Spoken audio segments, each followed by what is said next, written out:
What up, everybody? This is Rob Hunter. Back again, like tag team. um, it's been a minute since I've been back, and I wanted to talk to you guys. I saw a clip today, and I had been wondering what was going to be my next live. What was going to be my next live? I still don't know what it is, but I decided to come on and talk to you guys because I saw a clip. I was doom scrolling. Turns out this guy was doom scrolling, and this is a gentleman by the name of Demiza. Apparently, he's a music industry veteran and a guy that I've really started to follow over the last probably I would say maybe 3 weeks or so.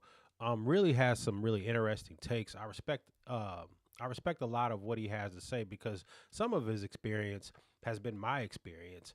Actually, he's a little bit more well known in the game, a lot more well known in the game than I am.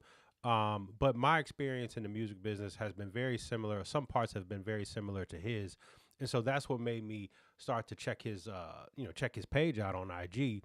And this morning I woke up and he had this clip here that really I actually been thinking about doing a piece on anyway, but he had this clip here. Let me pull it up, and I thought that I would go ahead and I guess I would do my live on this today. Hold on, that's not the.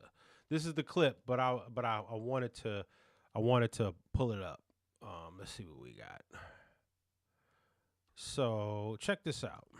So I was doom scrolling yesterday and saw that legendary rapper ODM from A Lighter Shade of Brown was speaking on the backlash from posting an RIP about the passing of Africa Bambaataa and how his contribution to hip hop was separate from the man and the accusations. And you can Google that part to see what he was accused of. But basically what he was saying is we should separate the person from the contributions that he made to the hip hop community. And it opens up a bigger debate that the industry's been dancing around for years. And then E1, the legendary promo god, brought it up yesterday. And I just wanted to ask, because the headlines ongoing and the controversies around everybody from Kanye West and the Wireless Fest, the Michael Jackson movie about to drop, the legal situation with Diddy, and even the convictions tied to R. Kelly. I hear Boozy Badass talk about it a lot and how we should separate the man and the music. But if we're being real, this conversation goes way back. We got Elvis Presley marrying Priscilla Presley when she was young. There was James Franco on the movie side. You had Chris Benoit and his in the wrestling thing. Even Snoop in the support of Trump. There's been a lot of backlash and controversies. And do we separate the music and the art from the creator of that? And what do you think about it? Can you still respect the music, the cultural impact, or the influence of the creator and the moments it created while holding the individual accountable for their personal actions? Or does the person define the art? Meaning, once the image is broken, everything attached to it, does it change too? Let me know what you think in the comments. So you get the gist of what he was saying, and I was really going to I was going to actually let me set my mic on, make sure my mic on. I was going to actually do a piece on this anyway. And when he obviously created his piece of content, it made me start to think about this because as of recent, right, we've seen a lot of artists come out and catch flack about who they were following and some donations and things of that nature. If you haven't been up to speed on that, just go ahead and take a quick Google, um, and you can see that stuff for yourself. But as I started to look, and I've had some feelings about this for a while. As I started to look, well, let me actually move this out the way. It made me it made me really reflect on where we are as a people and how our artists are standing up or not standing up for us, or just for the people, or where they stand, period. I think right now we're in the middle of one of those times where the history will give a hopefully an accurate account. And the reason why I say hopefully because now so much of our information is being manipulated, and so hopefully there is somewhere where all of the accurate non-biased account, if you will, an almanac of where people stand in positions and, documentation of where people, what they said or what they did, basically what contribution they made or they didn't make to the upper mobility of freedom, upper mobility of, just moving our or fighting, just for some of the principles that we've come to enjoy. And it's been, to say that it's been an eye-opening experience, because oftentimes you don't know who you are until adversity hits, right? And I think that right now we're in the middle of a political and a social and political and social adversity, and it made me start to reflect on some of those artists and some of those athletes in the '60s and '70s in the civil rights movement, and what they gave up or what they were willing to risk so that we could enjoy the freedoms and the experiences and the social and civil liberties that we have right now. The Dick Gregory's of the world. Dick Gregory was on his way. Probably he was bigger than Kevin Hart. He was the biggest black comedian. He was the first black comedian to ever be booked at a nightclub. First black comedian to ever sit on the couch at the Tonight Show. This guy was making $10,000 a show at the peak of his career, and it was just the beginning. He was a very young man, and he gave all that up. He gave it all up. See, back then, there wasn't all these different avenues to make money. There was only a few of us. There was and a few is probably even putting it aggressively. A few is probably not even explaining how remote these opportunities were for our entertainers. And Dick Gregory gave all that up because he said when the war starts, they not going to send comedians, they going to send fighters. And that's what he decided to do. So when you see Dick Gregory in his older age, sort of looking like, a shout out grandpa, somebody who's just kind of like, kind of shooting off the cuff and saying all these wild things. Dick Gregory was probably one of the first woke, and yes, I own that, woke, one of the very first woke entertainers. A guy who just literally gave up the opportunity to become, the Eddie Murphy of his time, which he was trending to be, or just gave up an exponential amount of earning potential just to rock out for us, and for us to enjoy what we have today. And he passed away, probably only reaching a very small percentage of what he could have been. Anyway, it made me reflect on guys like a Dick Gregory. It made me reflect on guys like a Harry Belafonte. It made me reflect on guys like Jackie Robinson, Kareem Abdul-Jabbar, Muhammad Ali. It made me really Lena Horne. It made me reflect on what they were willing and what they did sacrifice to march along a Martin Luther King or to stand beside a Malcolm X, and I started to think to myself, do we have those entertainers? Do we have those people that are willing to do that? And they've been answering that question with very declaratively. Like the entertainers and some of the athletes that we have now, they've been making what side of the aisle they fall. They've been making that known, and it's been a very eye-opening experience to see that these people line up behind what they feel like, I guess, is the winning side. And so what I feel like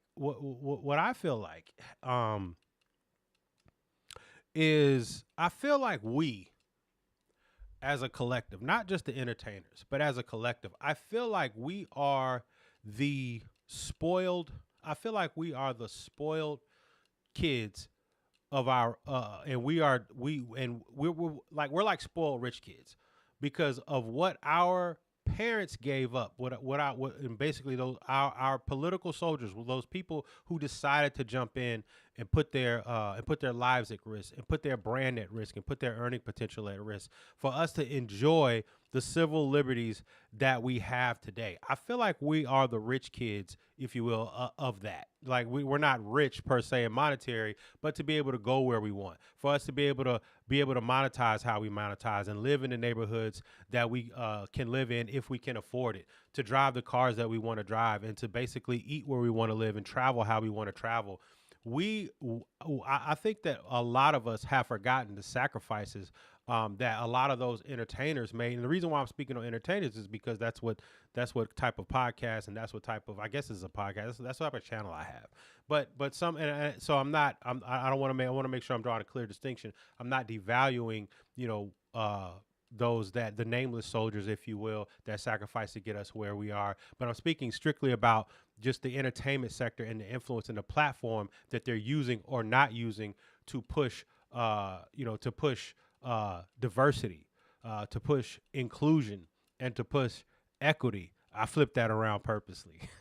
But having said that, for people to stand up, for them just to curry favor or to say things like, this party aligns with this certain KKK, or, when Nick Cannon said that, it just really kind of goes to show, where people are lining up and how they're willing to use their platform to push how they feel. And I think that, having said that, it's been a very eye-opening experience, because like the point that actually I was trying to make was, for people, when the shit hit the fan and you need people to stand up for you, now we're actually seeing who and what these people are and what they stand for, right? Or what they won't stand for.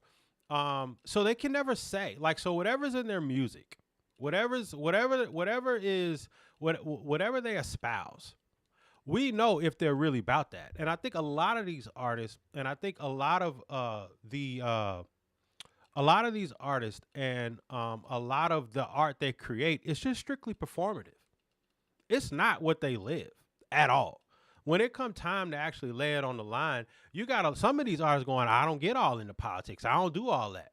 Well, what a luxury that must be for you to be able to do that. What a luxury for you to go, I don't get it. You don't have to, because you know why? Harry Belafonte did. You know why? Sidney Poitier did. So you can enjoy that. Now, one would say you should probably pay it forward, but if you want to go, hey, I don't get all into that politics, that's a choice that you can make. But understand, you can have that position because of the sacrifices that our entertainers made.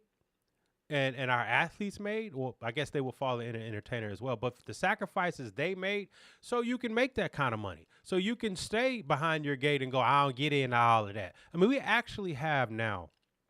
have artists that actually actively support, purchase products by companies and CEOs who then in turn use their money, right, to fund a regime that is actively trying to suppress us. But they like the technology. They love the technology. They like the way that all the lights turn up when they turn it. All the lights turn on when they turn it on, right? When the lights come on, they love that, right? And so they actively go, I don't get it in all that. I don't get in all that. But they say that to justify their continued monetary support of products and services that we know have actively been used, that the CEOs then turn to actively use to fund regimes and fund efforts to suppress us. But I guess they feel that they're above that fray or out of that fray, so they can do that. And it's been extremely disappointing. Hold on, I got to turn this heater off. Hold on one second. Goodness.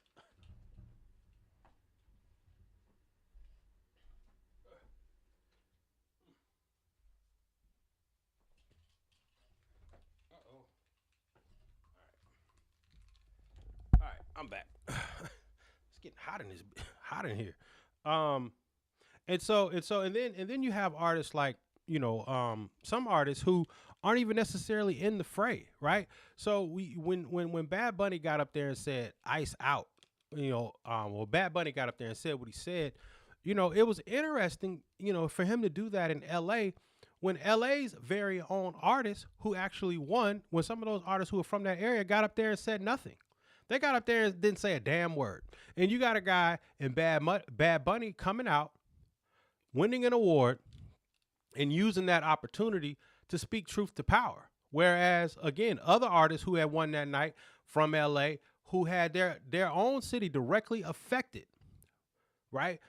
Had their city directly affected by officers and by a movement that was there to intimidate, suppress, and violate the rights of the citizens. They didn't say anything, right? And so that's when I say that the art, right, the art is strictly performative, but it's not who they are and how they live. And so taking it back to Demiza, when he says, can we separate the art, right? Can we separate the art from the person?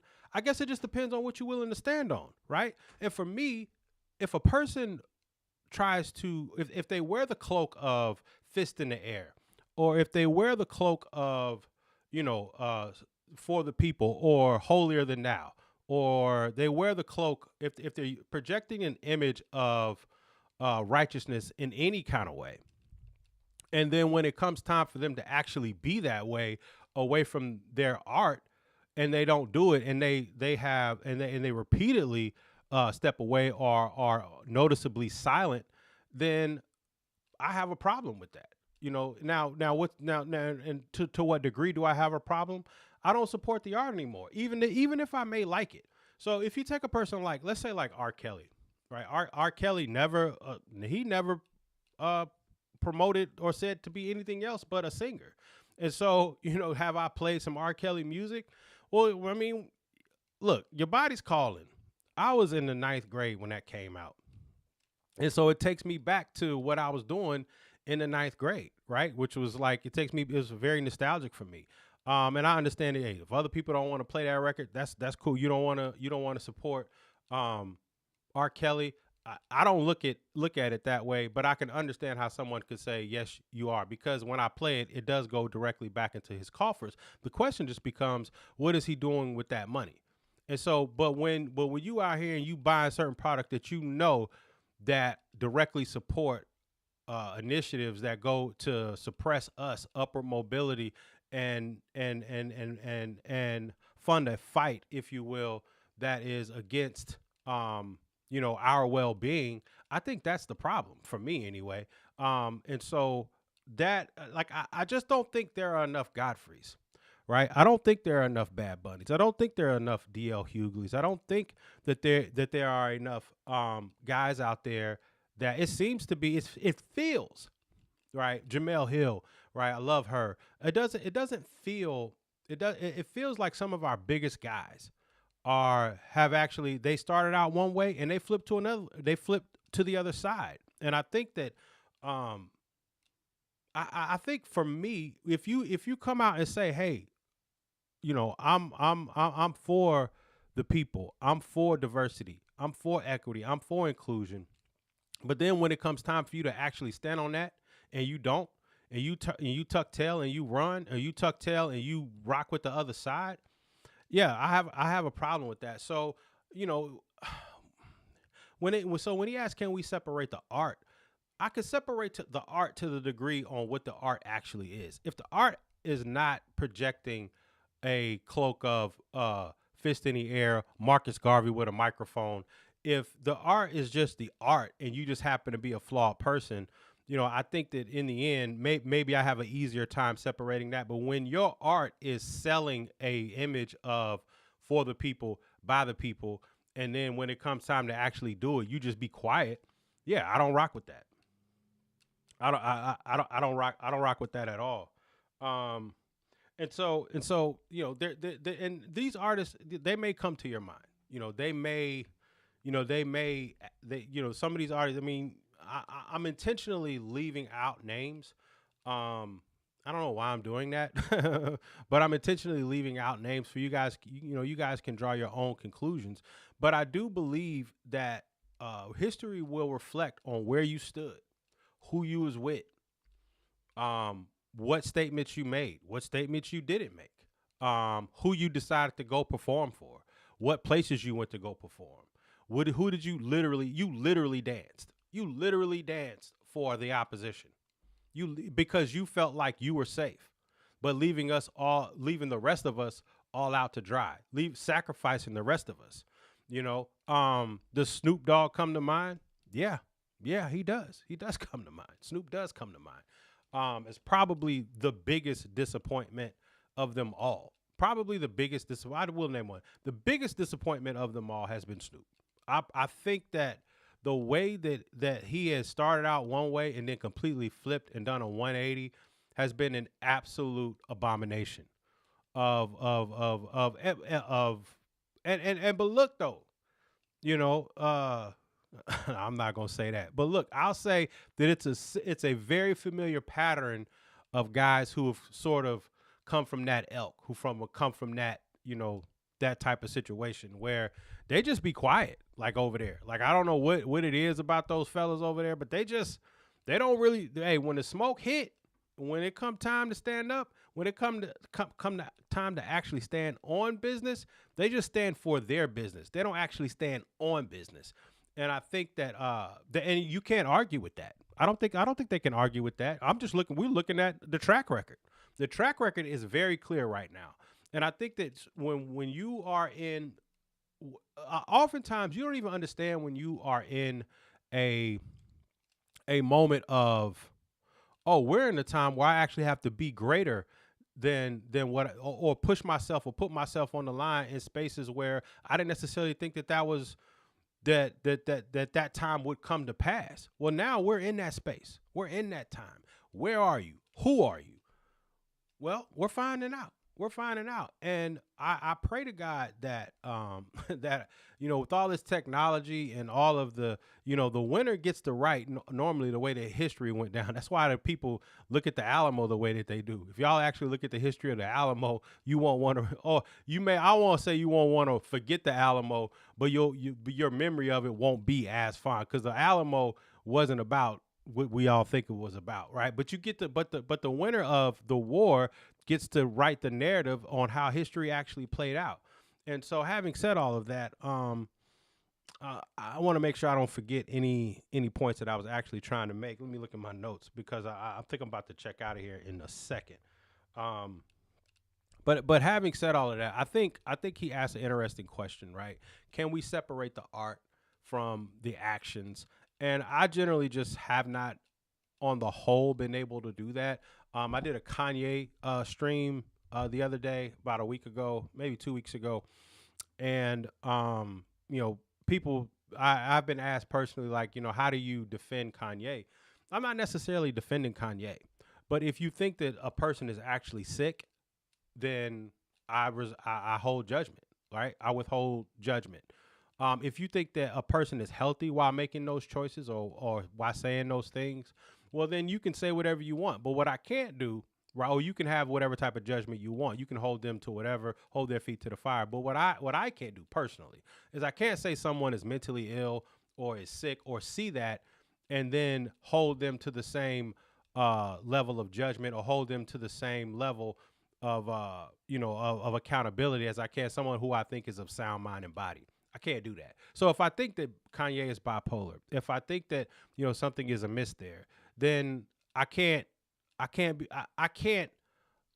hold someone in contempt if they're not well. I just think that or either I think that they're perfectly fine. But what I can't do is have both. I can't judge them and call them names and then say that they're sick and they need to be on their medication and then and then claim to sort of like sort of have that reflect like some sort of fair judgment. I only if someone's okay, they're a full sound mind and body, and they're making those choices, they're making those decisions.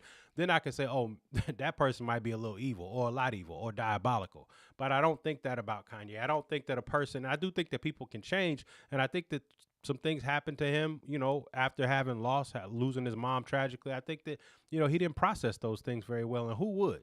Who would process, the loss of someone like that, or that close. So, having said all of that, that was the what I wanted to hop on and talk about just for a few minutes today, to talk about, you know, I just don't think that our entertainers are cut from the same cloth.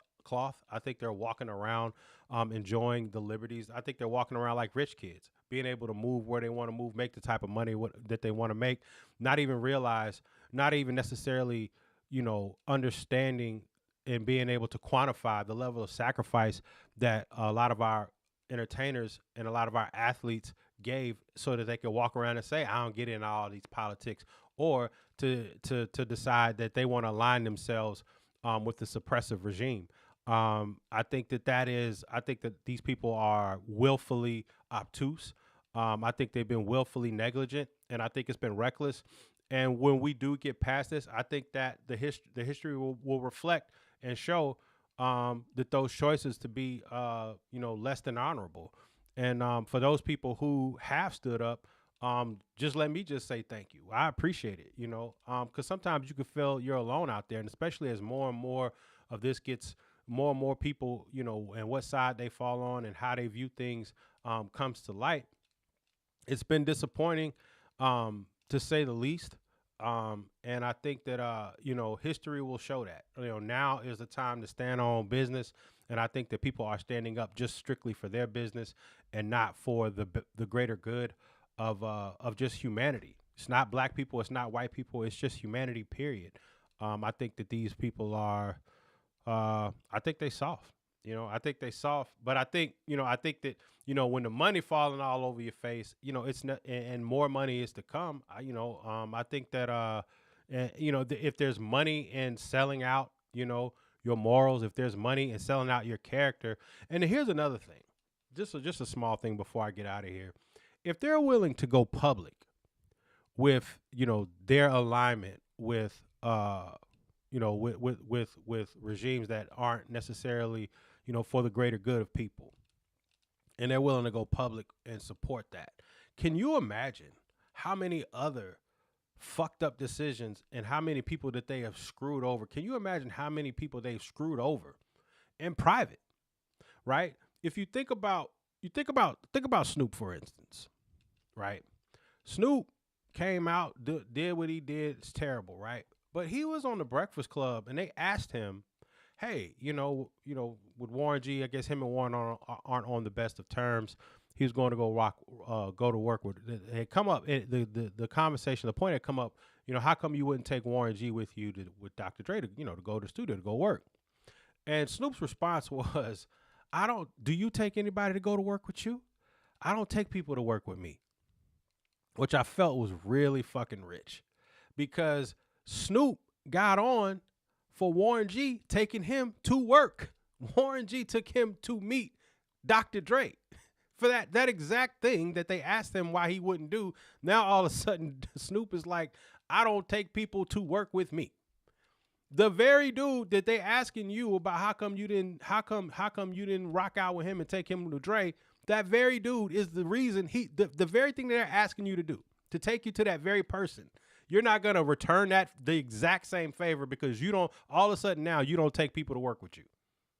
So it's in alignment with who he is and who he has been, right? The way that things have unfolded, how he's turned, how he started to align himself and what has come to light. It's always been there. That's just one decision. If you can say that about a dude that actually helped put you on, if you could be like, yeah, I don't take people to work with me, it's just that flippant. He act like Warren G was a plumber. He's a producer. He helped put you on. He took you to the guy that put you on, and you won't take him back to that same guy to get a look. Absolutely, it's absolute. To me, that's the industry. That is the industry in a nutshell, though. And that's a whole different show for me because I got a lot to say about that. But I mean, how many of those decisions, how many people have gotten left behind? How many people that have deserved an opportunity or deserved better business or deserved, a better, just a better interaction that they just didn't, that they screwed over, that they just left behind. How many of those decisions, right? We'll never know. But if they're willing to publicly, if they're willing to publicly, sell out with seemingly their morals or make these reprehensible ass decisions publicly, how many of those decisions have they made over the years? So just factor that in when you listen to their music. Like, factor in how many people they've screwed over, how many people they've left behind. If they're willing to do it for a whole, basically, sector of people, the underserved, the underprivileged, the forgotten, the marginalized, if they're willing to align themselves with people who are willing and trying to pass legislation that will continue to do that to people, then you damn sure, you damn well know that they've made those decisions to further their own career. They've sacrificed probably so many producers, so many writers, so many creatives, so many people that have helped them. So many people left in the lurch behind, just behind their own self-absorbed, behind their own agenda. Hey, I got to get here. And then the cognitive dissonance kicks in, right? Well, they didn't do this. They didn't help me. They didn't write my rhymes, or they didn't help me sing, or they didn't help me write this song, or they didn't help me do this, and that. I wrote this. I do that. Because you can't just be a fucked up person, right? So you got to justify your fucked up decisions. And so that cognitive dissonance kicks in. That cognitive, just the ability to be able to assuage all the whack ass decisions you made to screw somebody over, because God forbid you just be a bad person. Anyway, I just wanted to stop in, say hello today. It's been a minute. And Demiza is a guy, or Demiza, I'm sorry if I'm mispronouncing his name, was a guy that I've been checking out. That had been on my mind to actually come on and talk about for a second. I will be back. I think I'm going to try to come back on today and review some music, but that was just something that was on my mind, and I wanted to share that with you guys. And so I think I'm going to try to come. I'm going to go to the gym, and I'll be back around 4:30. So if you guys want to hop back on and check in with me then, I'd appreciate it. Again, this is Rob Hunter TV. Hope y'all have a wonderful weekend. Peace.